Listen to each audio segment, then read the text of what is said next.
ये बजुर्गें दी गल्लां ना सानूं इंटरस्ट आउंदा कि कोई बजुर्ग साढ़े एक लोचन सिंह होरे ते इक भगत सिंह होरे तो वो लोग बड़े इ'यां दंद कथां ही होंदियां लेकिन सच्चाई बड़ी बिच उं'दे ते ओह् असें जेल्लै में निक्का हारा ते मैं उं'दे नै बड़ा अटैच रौंह्दा हा ते में इ'यां खड़ोता रौंह्दा हा अगर एह् इट्ट बनी ते की बनी ठीक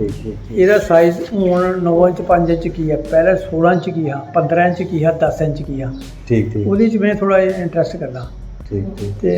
ਫਿਰ ਥੋੜੀ ਮਾਲੀ ਹਾਲਤ ਵੀ ਕਮਜ਼ੋਰੀ ਸੀ ਸ਼ੁਰੂ ਕੋਲਾ ਫਿਰ ਉਹਦੇ ਬਾਅਦ ਸਾਡੀ ਆਪਣੀ ਹੈਸੀਅਤ ਸਾਡੇ ਪਿਓ ਦੀ ਇੰਨੀ ਨਹੀਂ ਵੀ ਪੜ੍ਹਾਇਆ ਉਹਨੇ ਰਾਏਪੁਰ ਸਕੂਲ ਜੰਮੂ हाँ ठीक ਸਾਡੀ ਹੈਸੀਅਤ ਕੋਲ ਮਤੀ ਜਗ੍ਹਾ ਉਹਦਾ ਪੈਨਸ਼ਨ 22 ਰੁਪਏ ਸੀ ਫੀਸ ਮੇਰੀ 25 ਰੁਪਏ ਮਹੀਨੇ ਤੇ 7 ਖਾਣੇ ਵਾਲੇ अच्छा 3 ਭੈਣਾਂ 4 ਭਰਾ 2 ਆਪੋ 9 ਬੰਦੇ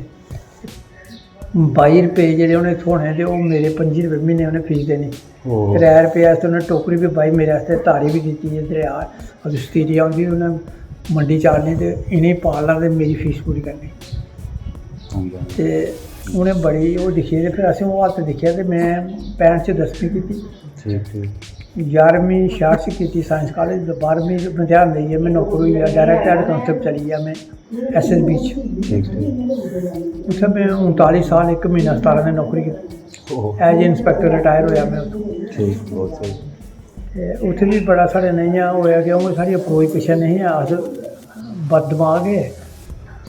ਹੈ ਕਿ ਜਿਹੜੇ ਨਾਲੇ ਬੰਦੇ ਕੋਲ ਐਜੂਕੇਸ਼ਨ ਉਸ ਵੇਲੇ ਦੀ ਹੋਵੇ ਨਾ